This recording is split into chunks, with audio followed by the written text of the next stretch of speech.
If you've picked up your cell phone or turned on your television over the last few months, you've heard the term new normal. And while I get it, I tell you, I have struggled to connect with that term or with that phrase. New and normal simply don't go together. In fact, it's an oxymoron. Either something is new or it's normal. And on my frequent trips to the park, those are the kinds of things I ponder. Take, for example, this tree. This tree's been here a long time, and frankly, by the size of it, we could assume that it's been here longer than the actual park has. And this tree has for years been normal, standing here. And as a result of being planted in this spot, being normal, this tree has done amazing things. For example, right now it's providing shade on a really hot day. It provides shelter for birds and other animals.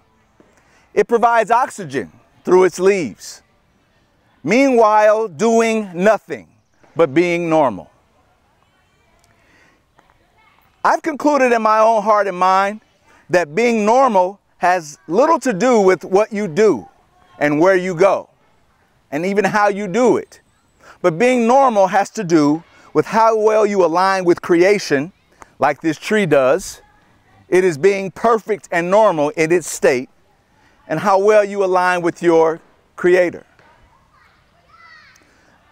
Let me illustrate this another way. Back in August of 2019, I was at a corporate retreat, and jogging one morning, I slipped and broke my ankle. It was a pretty bad break that required surgery. And all of a sudden, the things I could do the day before, I could no longer do. So I couldn't drive my car. I couldn't go to the gym. I couldn't climb the steps in my home. I could no longer do the things that I had done before. So here I was planted, just like this tree, in my home on my Chase Lounge, and everything was a production, even to use the restroom. I depended on my wife for everything, a cup of water, a sandwich, all of it. I was strapped to an ice machine, leg propped up, and I couldn't do anything. By the way, prior to that retreat, I'd been promoted to Chief Operating Officer of my company.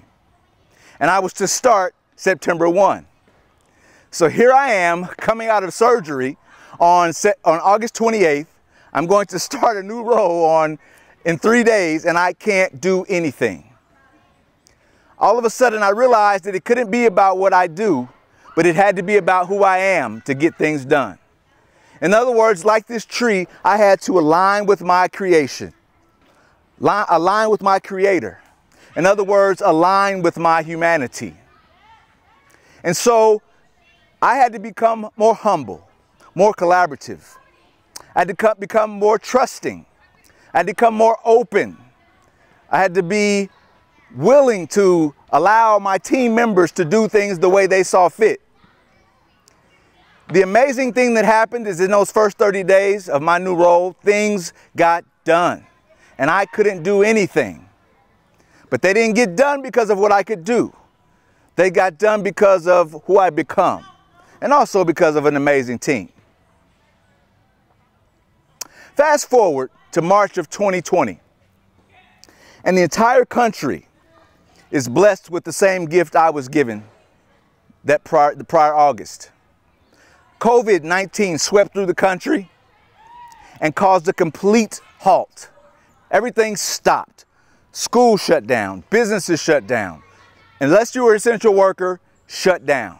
All of a sudden, everyone was planted in their home, getting to know their families, getting to know, teaching their children, protecting the elderly in their homes, not able to do.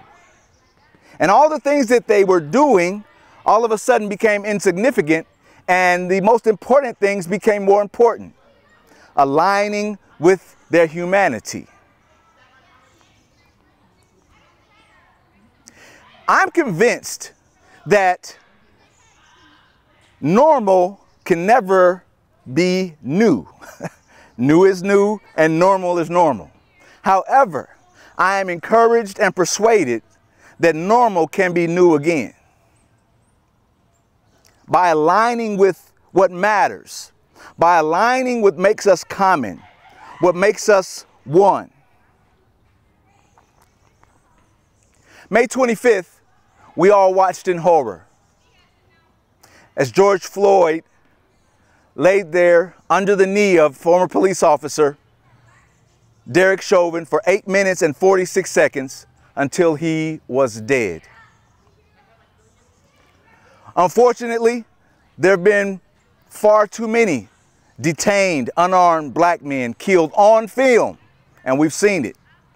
Unfortunately, the response to those black men being killed on film and the cries of their mothers, sisters, uncles, aunts has gone mostly unheard.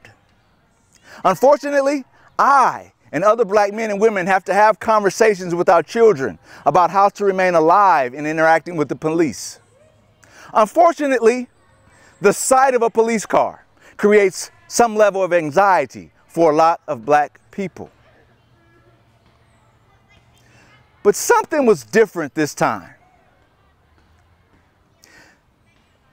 People all over the world and all over the United States gathered in the streets in the midst of a pandemic and protested the disregard for black life in America. Elbow to elbow, walking down the streets of America. What happened? Ladies and gentlemen, I think what we witnessed and are witnessing is people being normal.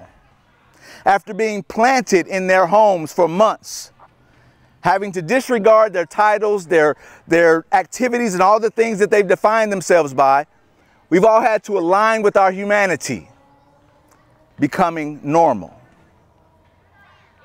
There's a great myth that exists that says we are different, that somehow we are not the same. Did you know that the odds of you being born are 1 in 400 trillion? That's a 4 with 14 zeros. That means that it is mathematically impossible for you to be here, 1 in 400 trillion, and me to be here, 1 in 400 trillion, and not be connected. We are all connected. In fact, under one universe, universe, one song. And as we align with our humanity, we are normal. It is one thought that I send to everyone listening, everyone that's participating, that as you've been planted over the last couple of months, and that you've begun to bear fruit of love and compassion and concern for humanity, that you not allow yourself to be chopped down and disconnected from humanity. Imagine if this tree were chopped down, how awful that would be. I encourage you to maintain your connection. Maintain your normalcy.